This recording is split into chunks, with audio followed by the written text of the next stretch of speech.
saw Satan fall like lightning. I saw darkness run for cover. But the miracle that I just can't get over is my name is registered in heaven. Now I believe in signs and wonders. And I have resurrection power. Yes, I do. Still the miracle that I just can't get over. My name is registered in heaven. Oh, my praise belongs to you forever. This is my testimony from death to life. 'Cause grace rewrote my story. I'll testify by Jesus Christ the righteous. I'm justified. This is my testimony. This is my testimony.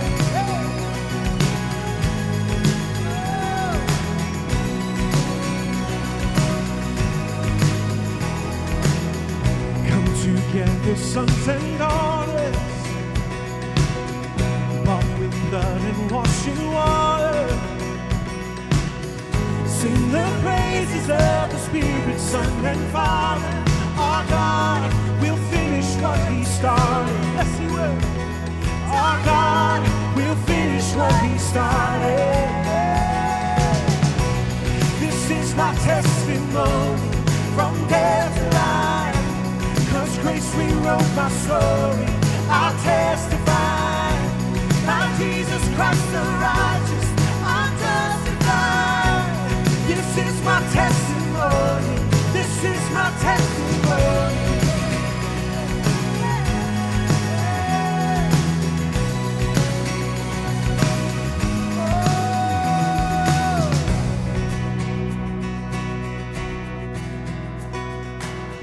If I'm not dead, then I'm not dead. Greater things are still to come. Oh, I believe. If I'm not dead, then you're not dead. Greater things are still to come.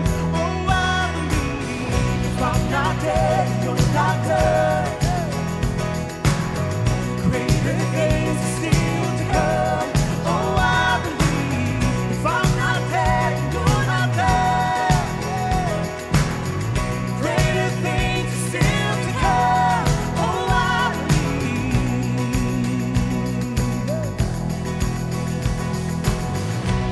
This is my testimony from death to life. 'Cause grace rewrote my story. I'll testify by Jesus Christ the righteous. I'm justified. This is my testimony. This is my testimony from death to life. 'Cause grace rewrote my story. I'll testify by Jesus Christ the righteous. I'm justified. This is my testimony. This is my testimony.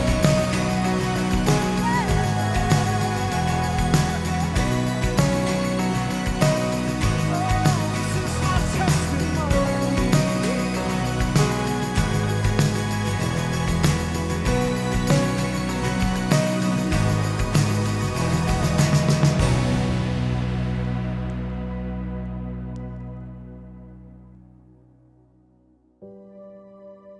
Hey everyone, and welcome to Church Online. We are so glad that you decided to tune in with us today. If this is your very first time, we want to give you a special welcome. We are so glad that you're here, and we believe this: you're at the right place at the right time. In fact, we would love to give you a gift. And so right now, if you text the number below, we would love to send you a free Crosspoint t-shirt just as a thank you for being here today. Now, I want to encourage you to right now allow the distractions around you to fade away, because I truly believe this: if we are intentional about placing a pause and leaning into what God might want to tell us today, He'll meet us right here, and He will tell us exactly what we need to hear. He knows your circumstances, He knows your situations, and He so desperately wants you to feel Him in a very real way today. So even from your living room or your car or wherever you're watching, I promise you that if you lean in, God's gonna meet you today. Tonight's the night. We're finally going to regather as a church. It's going to be a big family reunion. And here's what you need to know. This is going to be a safe and socially distanced night of worship, fun, fellowship, prayer, and baptisms. Also, we encourage you to bring some non-perishable food and toiletry items that we're going to distribute through our local community via our Crosspoint food pantries at both of our locations. All volunteers and staff are going to be wearing masks, and for the safety and care of others, we're asking that everyone who is out of their vehicles also wear a mask. We do it because we care about other people. Listen, there's also a drive-in option too. So you don't even have to get out of your car. We're gonna have an FM transmitter, just like the old drive-through movies, and you can enjoy the worship and the service from the luxury of your own car, mask-free, social distance-free environment in your car. Listen, it's gonna be a great night, so however you wanna play this is completely up to you. So here's what you need to bring. You need to bring yourself, your family, your lawn chair, or a blanket, some non-perishable food items and toiletries for the food pantry. We can't wait to see you tonight at 6:30 at the church parking lot. It's been too long. I can't wait for our church family reunion. Well, my name is Yoli Zarati. I volunteer at the food pantry for Crosspoint Church. I think it's important because there's so many people out there that are in need right now. To me, it hit home because I was at a point in my life where I only had a bag of rice and 2 eggs to eat. So it's for me to be able to pay back, the help that was given to me back then, and especially, using this platform because I love my church. And when they said we need help, I'm there. I do the shopping for the food pantry, thanks to the donations that we receive, that we are so grateful for, because without those donations, this would not be happening. There's this dad that came, and we actually asked them to write down their name and the number of family members that they have and their email, so we can keep in touch with them and see how they're doing. So he walks in and he writes down 3, his name and the number 3, and I'm like, okay, so it's you and he's like, oh, my 3 kids. I'm like, oh, okay, so then it's your 3 kids, you and? He's like, oh, and my wife. I'm like, oh, so then write the number 5. So when he's writing the number 5, he looks up, his eyes just like teared up. And I'm like, are you okay? I thought you guys were just giving food for kids. You're giving for us too? And I said, yes, we are. So he just put his head down. He started crying. And that day we had been blessed. Somebody went to a Costco trip and they brought things we usually don't have. We had meat, we had milk, we had bread. We were able to help him, and he was in disbelief that we were not just helping kids, we were helping the whole families. Basically, that's just one story, but we have helped over 500 families. Most human beings want to have a sense of purpose in their life. Sometimes we don't have something that, we're gonna leave a legacy, money or houses or cars, but giving, having a place that we can set all this up, and then having church members coming together with donations, and then having the volunteers coming together to put it all, just set it up. I think it matters because at the end, this will be one of the legacies that Crosspoint Church will leave behind. In time of need, we told the people in need, you matter to us.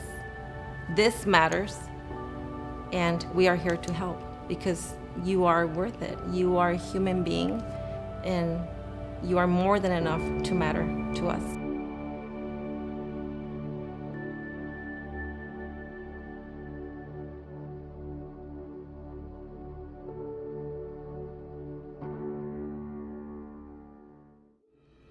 You know, our society is fascinated with lists and numbers.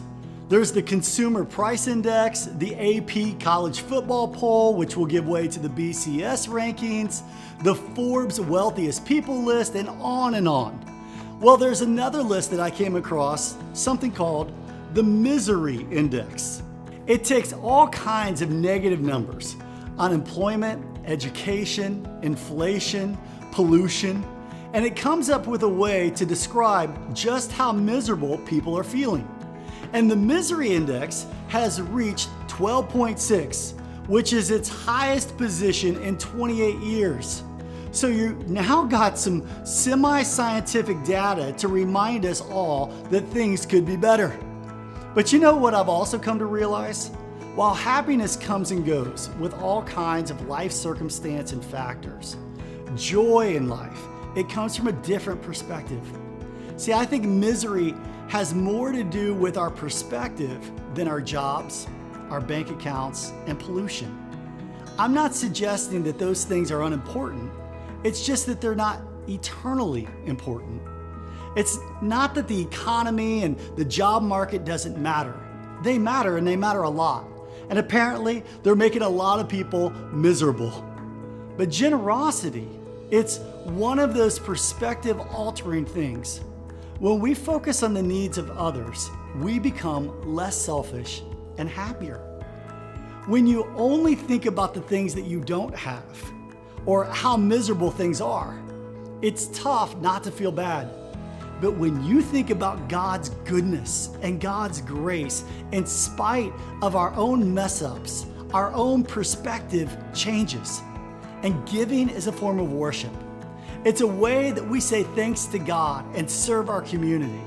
But it's also a matter of perspective, keeping us grounded in the things that really matter. So today, I want to challenge you to get a perspective change, to be generous and faithful in your tithes and offerings. You can give online or you can text using the number here.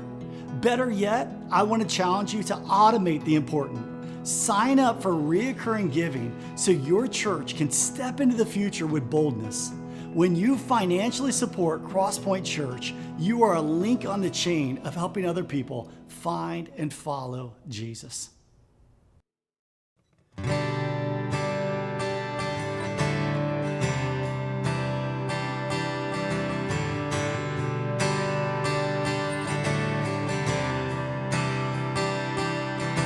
Darkness tries to roll over my bones,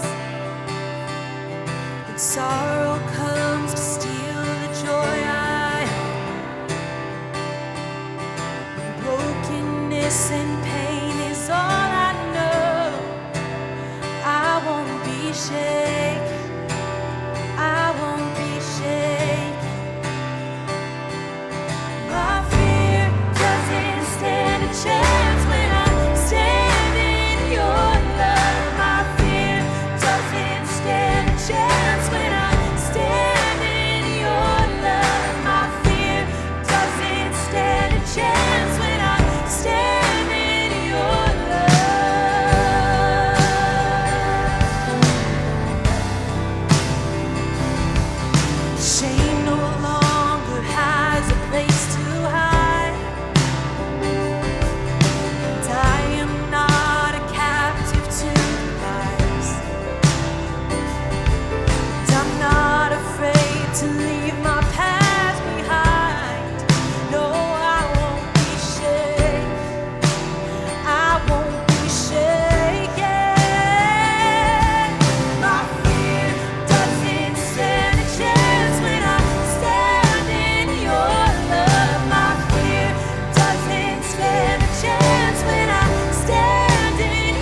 Hey, welcome to Church Online. We're so glad that you are watching right now. And I want to encourage you, man, share this with somebody else. Be a hope dealer today. Man, let's share the good news of Jesus Christ. I'm so glad that you're watching today. And I have a question.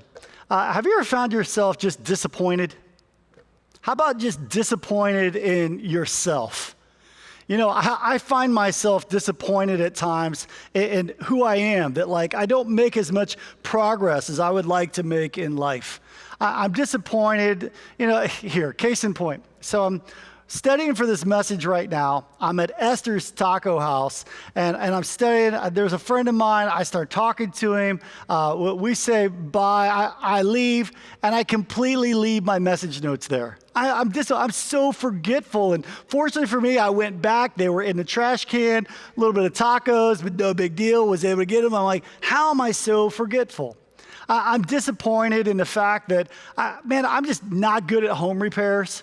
It's like my neighbor next door came to me, and I had an issue with some of my sprinklers, and I don't have a clue how to fix anything. I mean, my kids know if there's a leaky faucet or something's broken in the house, they all call their mom. And, you know, I got to give up my man card because I'm just disappointed, like in myself. I'm just not good at those things. You know, other things like, you know, I care too much about what people think about me, and I just get disappointed in myself that I haven't made more progress at this point in my life. Have you ever been there? Have you ever felt just disappointed? You know, I feel disappointed because, man, I'm in conversation with people at times, and I want to say the right thing. I want to show some empathy, but when my words come out, they come out a little bit more direct. And I can tell that they don't really feel that I'm jiving with their heart and their feelings. And I get disappointed. And some of this is just like the sour fruit of self-absorption. You know, I want to be, I read this from Garrison Killer. I want to be named Sun God, King of America, Idol of Millions, the Bringer of Fire, Thundar, the Boy Giant. It's like, that's what I want to be called. That's what I want to be named. Have you ever been there just disappointed because sometimes you're just filled with too much of yourself? And some of the disappointment runs deeper than that. I think about who I want to be as a father. And, you know, I have this dream when it comes to my kids of us making memories together and us, you know, having food fights and me teaching them about sports and them laughing so much that tears are flowing from our eyes, and me teaching them about leadership and me just holding them with so much care and compassion that they know how much I love them. But when I reflect back on my day as a father, I catch myself at times, you know, like pretending like I don't hear them when they're in an argument because I don't want to expend the energy that it will take to teach them some conflict management skills. I find myself sometimes getting frustrated because they're asking so many questions, or maybe their stories are so long. And I'm not who I want to be when it comes to being a father. And this doesn't just play out in being a father or being a neighbor. And sometimes my disappointment in myself will play out in just jealousy. When I see others succeed publicly in my field. Or I'm disappointed that some things are small and petty, but I can make them really big. I'm disappointed that I sin. I'm disappointed in myself that when I pray, my mind starts to drift. And there's more that I'm disappointed about in my life, but I'm not quite ready to go public right now with all of those things. But I just wonder, have you ever been there? Have you ever just been disappointed in where you are? And some, maybe even psychologists or in the secular world, they would say, well, Brian, that's natural, and that's just maybe a lack of self-esteem. They may even say that it's a failure to accept who you are. And while that may be part of it, I don't think that's the whole, not by a long shot. I think that the wiser answer is rooted, and it's a reflection of a deeper problem. It's a failure to be the person that God has called you to be. It's a failure to be the person that God has called me to be. And one of the most profound statements I've ever heard about the human condition around disappointment, I heard when I was 5 years old. It was spoken by my hero, Popeye the sailor man. And whenever he felt disappointment, whenever he felt like he wasn't enough, when he felt inadequate, he would just say this phrase, I am what I am. I mean, he knew who he was. I mean, Popeye, he was a sea-fearing, pipe-smoking, olive oil-loving sailor man. He had never been to therapy. He wasn't educated. He wasn't sophisticated. But he would come out and he would just say, I am what I am. Have you ever said that? Or have you ever heard someone else say that? I am what I am. You see, but my dad was hot-tempered, so I'm hot-tempered. That's just who I am. See, my mom, she wouldn't let anything go. She was pretty relentless. She would hold grudges, so that's who I am too. I am what I am. Now, while that may be true of maybe some tendencies, I think that there's some sadness in that expression as well. I am what I am. I am what I am. Because it basically may describe some of who you are, but on the other hand, it also is just sad because it gives this feeling of there's no hope. Don't get your hopes up. It's this phrase and this feeling that comes across as if don't expect much.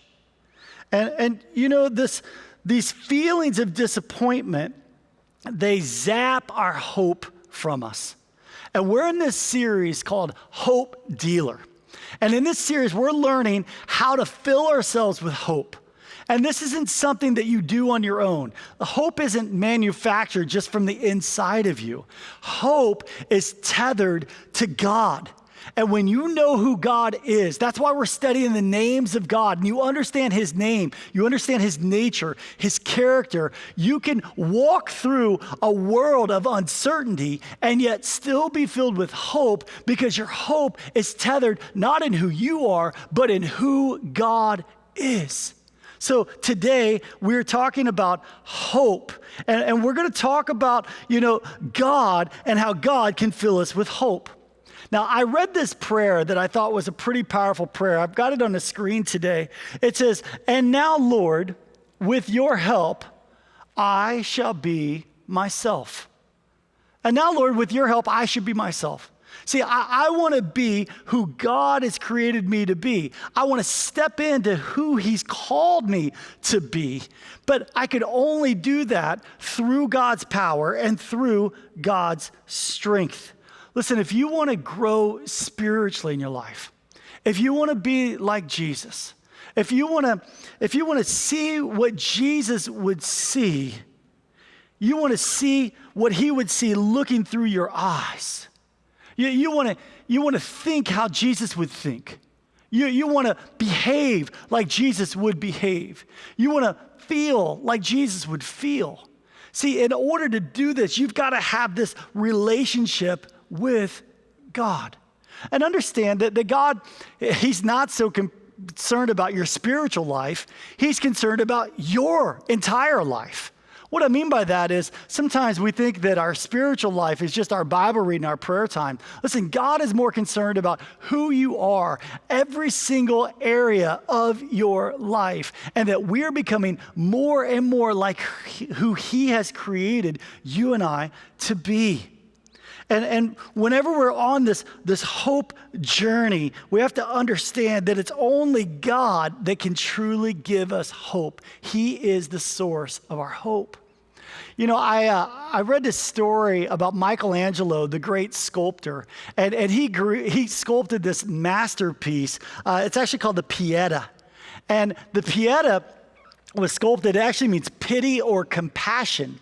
But there were some people that came up to this marble slab and they vandalized it. They literally took a sledgehammer and they crushed it in two. But these Vatican artists, they came back and they restored it to nearly perfection.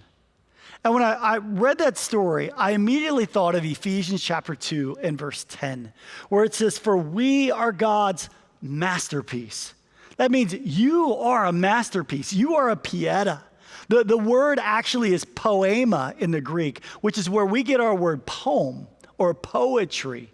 It says that you're God's masterpiece. He's created you, and he's created us anew in Christ Jesus so we can do the good things that he planned for us long ago. Now, God, he sees that we're made in his image, but his image has been defaced in us.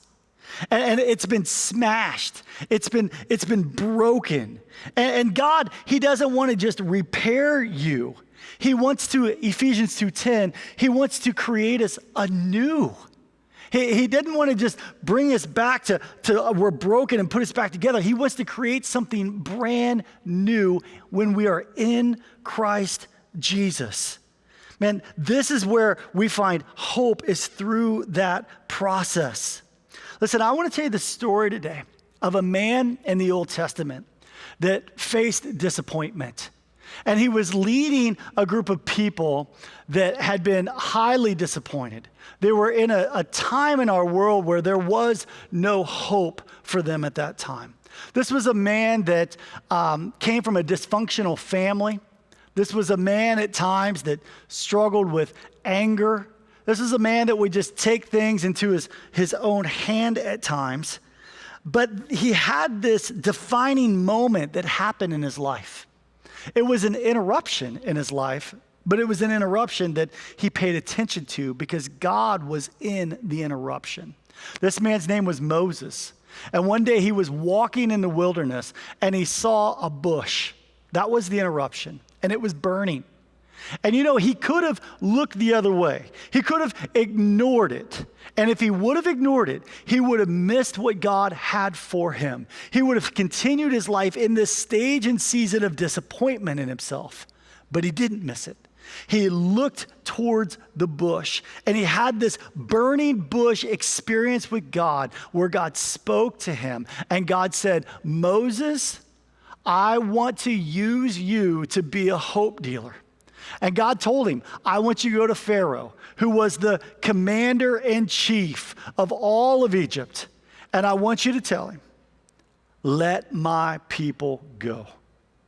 And after Moses heard God say that, his disappointment in himself began to rise up because Moses didn't feel like that he was enough. And so he asked God, he said, "Listen, man, who am I to do this? I'm not the one to go to the commander-in-chief of Egypt. Listen, I have a stuttering problem. I don't have what it takes. There's no way. If you knew all of my disappointments, if you knew all my insecurities, God, you would never be asking me to be a hope dealer right now in this time. Not now. Man, everyone around me, listen, we need a leader. We need somebody else. I don't have what it takes." And God says to Moses, "Listen, I know all of that, Moses. I know everything about you, but I will be with you. Your inadequacies are not the ultimate truth about your life." Listen, Moses, you are what you are, but that's not all that you are. You are what you are, but that's not who I am calling you to be. You're not yet what I want you to be because Moses, I'm going to create you anew. And here's what Moses said in Exodus chapter 3. Moses protested, "If I go to the people of Israel and tell them, 'The God of your ancestors has sent me to you,' they're going to ask me, 'What's his name?' Then what should I say?" And God replied to Moses, "I am who I am." He says, "I want you to tell them that I am is the one who sent you." Say to the people of Israel, I am has sent me to you. See, Moses says, I'm not. And God says, I am. Whenever you find yourself disappointed in yourself, whenever you find yourself saying, I'm not, remember, you may not, but God says, I am. Now, the name of God that we're looking at today is this name, Yahweh. God said to Moses, say to this to the people of Israel, Yahweh, Yahweh, the God of your ancestors, the God of Abraham, the God of Isaac, and the God of Jacob has sent me to you. Yahweh, I am, is Yahweh.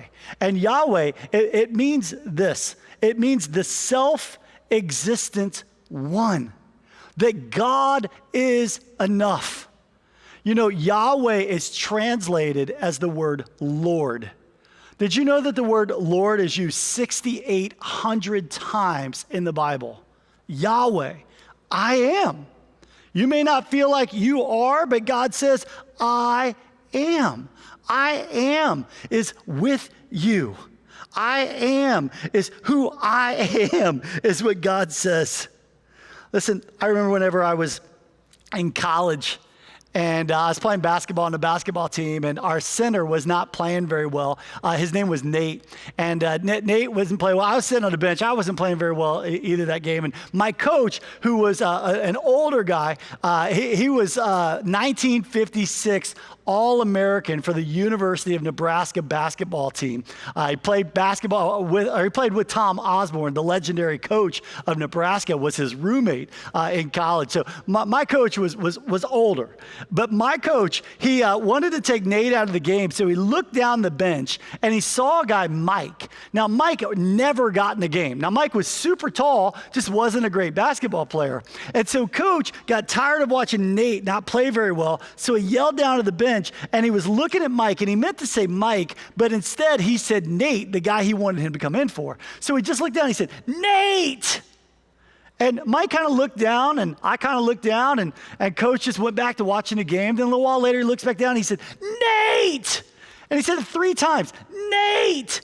Finally, Michael realized he wanted him to go in for Nate. So he stood up to take like his warm-ups off. And at that time, coach looked at him and he said, Mike, if you don't want to play, sit down. Brian, get in the game. And I remember that moment because Mike was like, what happened? But Mike, he didn't hear his name. He felt so hesitant. He didn't want to get in the game because he didn't want to make a mistake. He didn't want to look bad in front of everyone else. He didn't feel like he had what it takes. He's like, listen, this is who I am. I am what I am. I sit on the bench. It's what I do. I'm a practice player. And I believe some of you are kind of like Mike. This is the time to get in the game. This is a time to show hope to your family. This is a time where you need to show hope to the people that you work with around you. Listen, this is a time where you can make a difference in your life. And God's asking you to stand up, take your warm-ups off, and get in the game. I heard this beautiful story. I got an email this past week from this individual named Jesse. And Jesse said, Pastor Brian, I just want to let you know that I've been watching your services for the last 7 weeks. And Jesse said, I'm working at a local hospital. And while I'm at the hospital, they said, man, it's been so hard. I've been like sweating bullets because, man, I'm in this suit and it's been fear-filled environment. And I'm worried and concerned about my health. And I'm working with COVID patients all around me. And Jesse said, but I noticed that one of my coworkers, who's a Nigerian, was cool, calm, collect through this whole time. And I went up to my coworker and I asked him, how are you so calm in the midst of all of this craziness right now? And Jesse said that their coworker in a Nigerian accent said, my God is enough. And then quoted Philippians 4:13, I can do all things through Christ who gives me strength. And Jesse said at that moment, I decided I need to get into the Word of God. I need to start praying. I need to start growing in my faith. And so Jesse sent me an email this past week saying, I've been watching Crosspoint for the last 7 weeks because I drive by Crosspoint Church because it's right near my home. And I want to let you know That's what God has called us to do, to be hope dealers right now. Our hope, it doesn't come from ourselves. Our hope comes from, I can do all things through Christ who gives me strength. And I'm not, but God says, I am. When you feel like you're not, God is I am. He is Yahweh. He is Lord. He is the self-existent one. Now, I remember a few years ago, there was this popular TV show about these teenagers.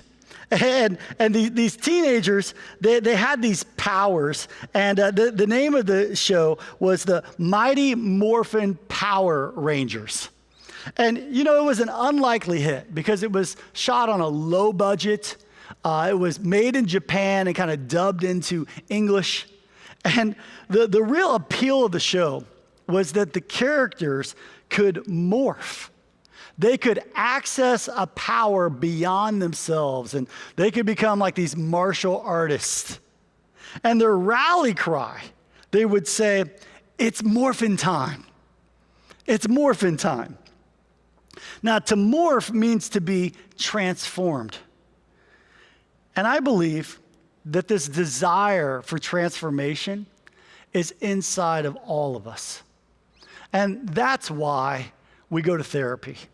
And that's why we go to health clubs and gyms. And that's why we set New Year's resolutions. And that is why we read self-help books. That's why we go to seminars. Why? Because we all have this deep desire to be transformed. Because the possibility of transformation is the essence of hope. The possibility of transformation is the essence of hope. I was reading the psychologist, and the psychologist said the most toxic thing that can happen in a relationship is when one individual believes that the other person can't change. Because when you believe someone cannot transform or change, that's whenever you lose your hope. See, but the Bible talks a lot about transformation. Romans chapter 12 and verse 2 says you can be transformed by the renewing of your mind. That goes back to that verse in Ephesians 2, whenever we're made anew in Christ Jesus. Over and over and over again in the book of Galatians, Paul is saying transformation happens when you are in Christ. That's when the morph happens. And when the morph happens, you don't just do the right things, you have a desire to do the right things. Listen, church, I believe it's morphin' time. If you're watching this right now and you've never put your faith and trust in Jesus Christ, maybe for a long time you've just been saying, I am what I am. I'm not going to change. I want to let you know that there's some hope today. And the hope is that you can change. You can be transformed. God will create you anew. You are a masterpiece that comes from God. And here's how the transformation happens. It's by surrendering your life to God. It's by saying, God, I give you full control. I am not, but I know that you are. I'm not, but God says, I am. And if you want to know Yahweh, I am Lord, He's the self-existent one, then you pray this prayer. Just say, Dear God, you can pray it right now, wherever you're at. Just say, Dear God, I'm asking you to forgive me of my sin and take full control of my life today. Today, I want to morph. Today, I want to be transformed. Today, I'm asking you to renew my mind, renew my heart. Today, God, I am declaring you the boss, the coach, and the CEO of my life. I'm all yours. Listen, if you prayed that prayer today, I want to say welcome to the family of God. Listen, we have a special gift we'd like to give you. We're going to put it in the mail this week. Man, if you'll just text us the number that you're seeing on the screen right now, man, we'll make sure we get that gift out to you. And we want to help you not just find Jesus, but also to follow Jesus with your life as well. Now listen, church, we've been talking about it all day today. You've been seeing it on social media. Tonight is our family reunion. Sunday night, 6:30 at our campuses. We're going to be meeting in the parking lot for worship. Listen, we've got some great things planned. All the information is online. Go to crosspoint.com and you'll see it right there in the home screen. We hope to see you tonight, and you don't want to miss next Sunday's message. Next Sunday, we're going to start season 3 of our series, Thriving in Babylon. This is a series studying the life of Daniel, and you're going to learn next week in next week's message what is the biggest barrier to helping our spiritual growth. Listen, if you want to know the number one thing that's keeping you from spiritually growing, you don't want to miss next Sunday. So God bless you, church. Thank you for watching today. Thanks for tuning in today. We hope you were encouraged and strengthened. And if you made the decision to put your faith and trust in Jesus Christ today, we celebrate with you. In fact, we would love to come alongside of you and help you in this journey. And so if you text the number below, we will reach out this week, and we can't wait to see what God continues to do in and through you. And don't forget that tonight we are meeting together in Anaheim and Ventura for an outdoor service. We cannot wait to see you. Come out, 6:30 p.m. It's going to be awesome.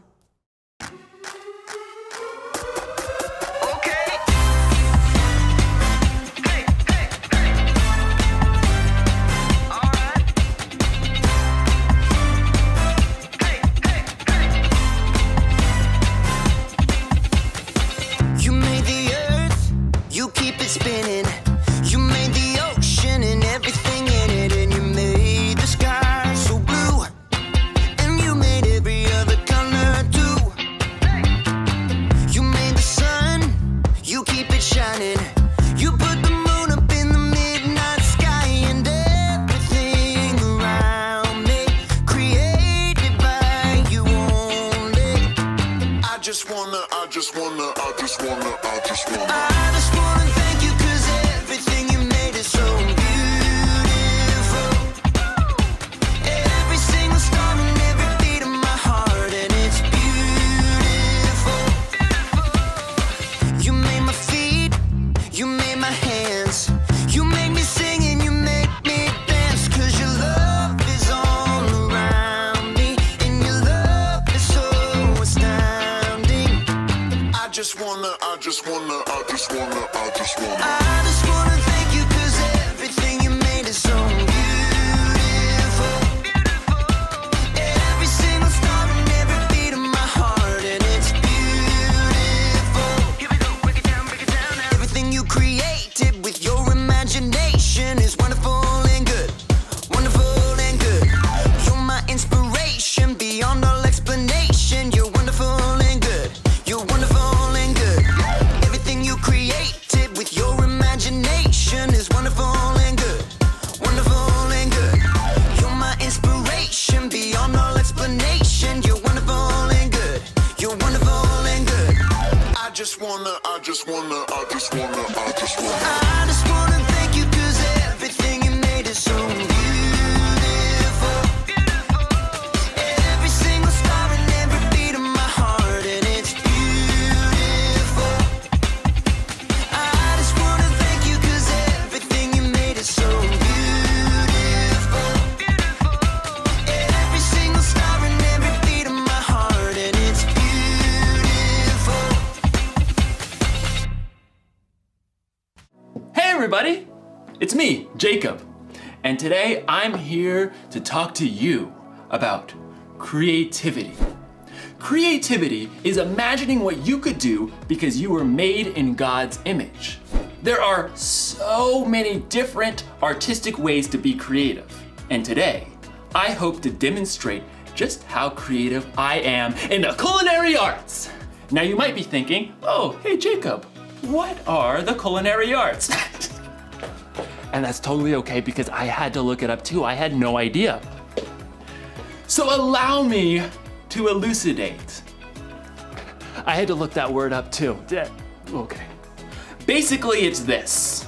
I'm making chocolate. Yes! Ugh. You see, I started thinking, I know I'm creative because I was created in the image of God. But what if drawing and sculpting and, art stuff isn't my thing? What if chocolate making was my thing, my purpose?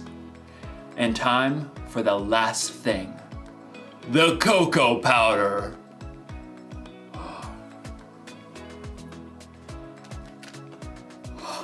In my research, I learned that chocolate comes from a bean that grows from the cacao tree, which technically means that chocolate's a vegetable. True story. Oh, this looks so good.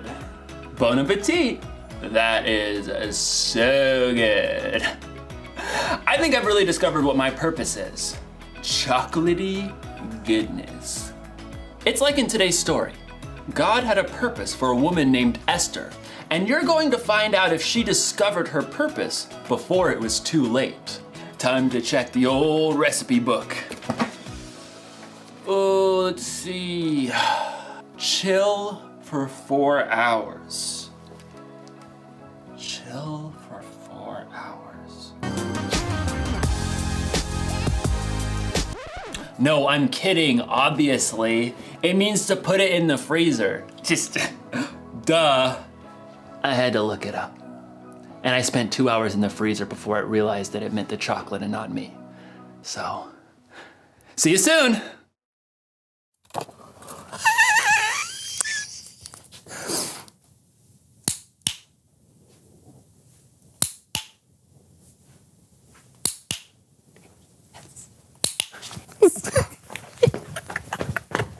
Hey, John, have you seen my DigiPet? John?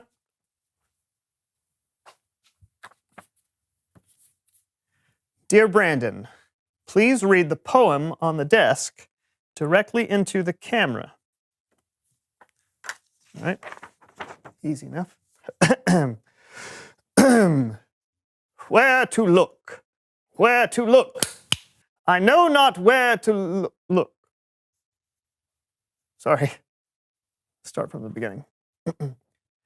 Where to look? Where to look? I know not. It's weird. Sorry. All right, one more time. Where to look? Where to look? I know not where to. Where should I look? Where to looky look? You know what? Okay, I got this. Here we go. Where to look? Where should I look? Where should I look? Looky, looky, look. Looky, looky, looky, looky, look. Looky, looky, look. Look. Where should I look? Where should I look? Where should I look? Look. Ah!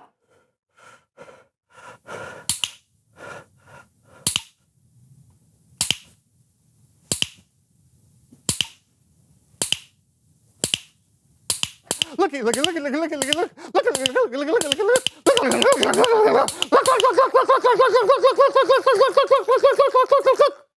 I love poetry.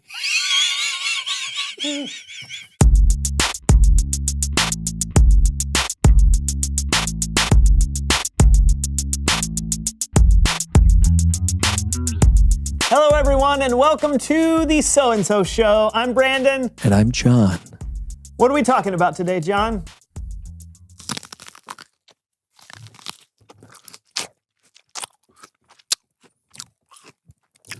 Purpose.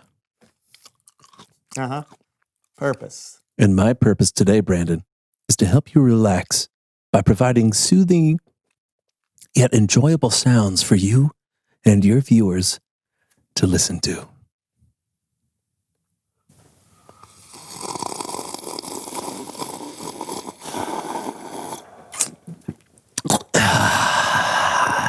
Soothing, huh? Yes. Mm-hmm.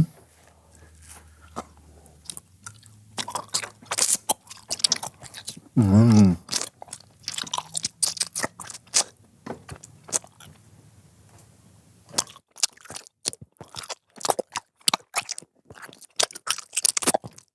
Soothing. John.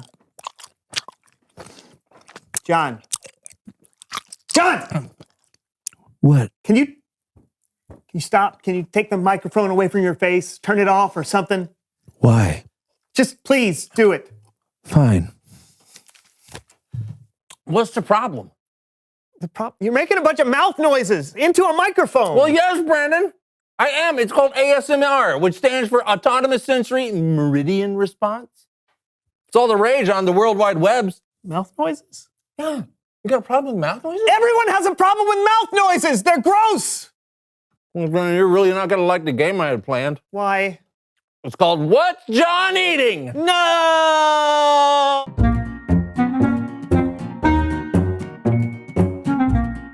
The game is simple. You'll wear these headphones so you can listen to me eat food over the microphone. Then you'll use the food cards in front of you to guess what I'm chewing. You can play at home too, because you'll be able to hear exactly what Brandon hears. You ready, buddy? Yes. Can you hear me, Brandon? Yes. Then let's begin. Food item number 1.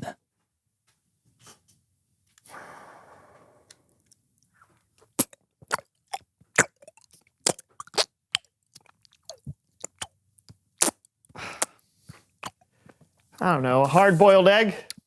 You are incorrect. It's chocolate pudding. Food item number 2. Okay.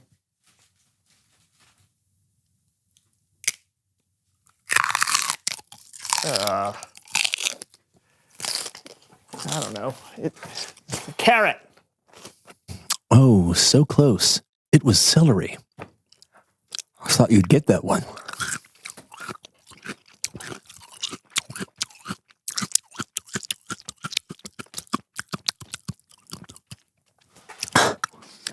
I'm sorry, it was stringy. All right, go. Okay. Food item number 3.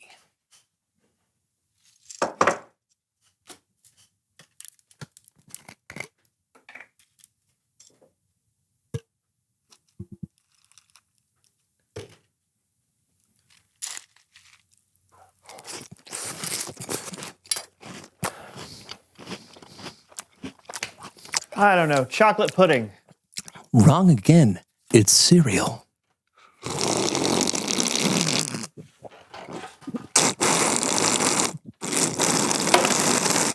It's Bible story time with Kellen.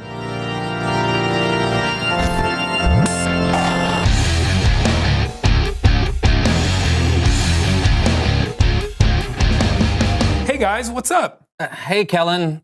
Brandon doesn't like my relaxing ASMR mouth noises, and I thought it was my purpose. Okay. Kellen, please just move on with your story. Sure thing, man. Well, today I want to talk about an incredibly brave and creative woman. In fact, there's a whole book of the Bible devoted to her story, and her name was Esther. And today we're going to tell it in another edition of Human Head Puppet Theater.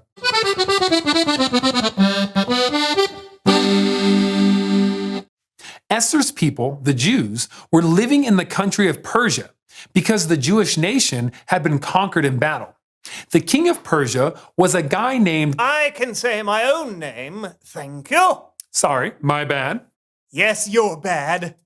I am Xerxes, king of Persia. You may continue. Thanks. King Xerxes was looking for a wife, and after searching for the most beautiful woman in the kingdom, he chose, you guessed it, Esther.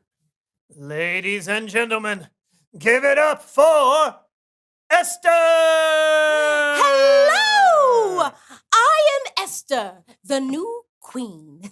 A so-and-so show player. Oh, man. Don't be rude. Okay. You may continue. Now, King Xerxes had an official who he placed in a very important position. That man was Haman. Did you hear that, world? I'm Haman, and I'm important. But Haman was not a nice guy.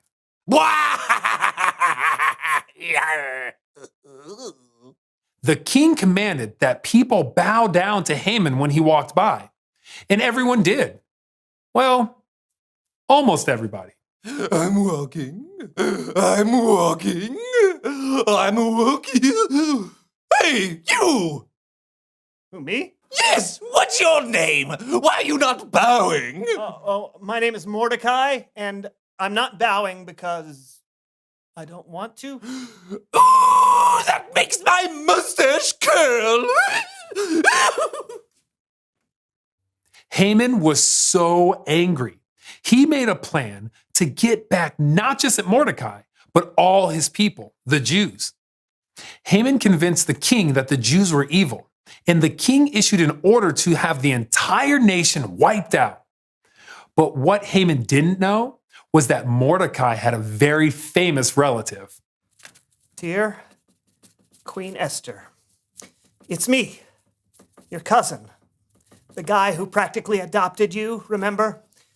I don't know if you know this, but the king issued a decree that all of our people should be wiped out on the 13th day of the 12th month. It's because of this villain, Haman. Is there anything that you can do, Mordecai? Dear Mordecai, this is horrible. But what can I do? You know there's a law that says no one can approach the king without being sent for. If I do, I could die. Although, there is a chance the king could hold out his gold scepter if I approach. If he did that, my life would be spared. But I'm not sure what to do. Esther. I know you're frightened. We all are. But you may be our only hope. This could be your purpose. Who knows? It's possible that you became queen for a time just like this. Gather all the Jews together. Go 3 days without food or drink. Then I will go to the king, and if I have to die, I'll die. Mordecai did as Esther suggested. He gathered the Jews together, and they didn't eat or drink for 3 days. All they could do was wait and hope. On the 3rd day, Esther went to see the king.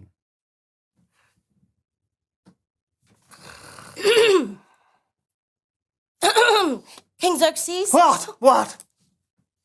Esther?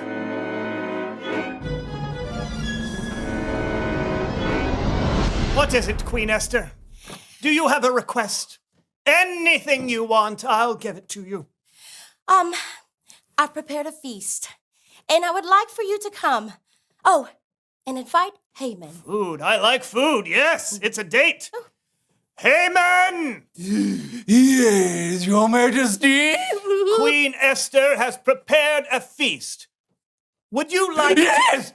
Yes! I'm going to eat with the king! Because I'm special.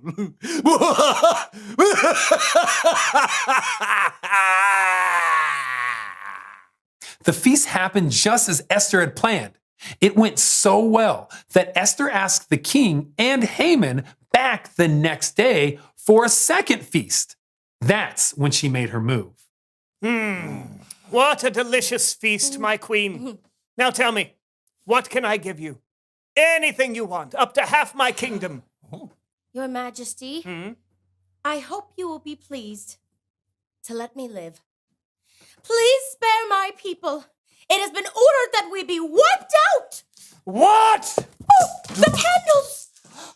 Who dares do such a thing? It was him, Haman. What? I would never. You're Jewish. I didn't. How could I know? This is just a misunderstanding. Why, you little... Oh, no. Guards! Seize this man! No, oh, drat. I decree that all your people be spared. Hooray! Thank you, God. Esther had a purpose, and because of her bravery, she was able to fulfill that purpose and save her people from the wicked Haman. The end. That is an epic story, Kellen. Isn't it? Yeah, God used her to save a whole nation. Now that's what I call purpose. Yeah, and we all have that same opportunity. To save an entire nation? No! Well, I don't know, maybe. That's what's so exciting. God put us all exactly where we are and made us all so unique. Who knows how you may impact the world? Man, that is inspiring. Very cool, Kellen. Thank you. You got it. See you guys. Well, now I've just got to figure out what my purpose is. Because it's apparently not mouth noises. Maybe not, but I mean, come on, I know some of your purposes. Really? Yeah, I mean, you're funny, you're a good friend, and you help share the mysteries of God with, I don't know, hundreds of thousands of people every week. Millions? Sure, why not? And you've got one other purpose that I can think of. What's that? It's to reveal the question. Oh, yeah. What do you think your purpose could be? That's a cool question, because you all have one. Yeah, and the sky's the limit. It could be anything. Just think about how God has wired you and see what you come up with. Or ask someone else who knows you really well. Hey, ask God, too. Yeah, good idea. Yeah, but whatever you think it is, we hope you have fun talking about it. Yeah, until next time, I'm Brandon. And I'm John, and this was The So-and-So Show.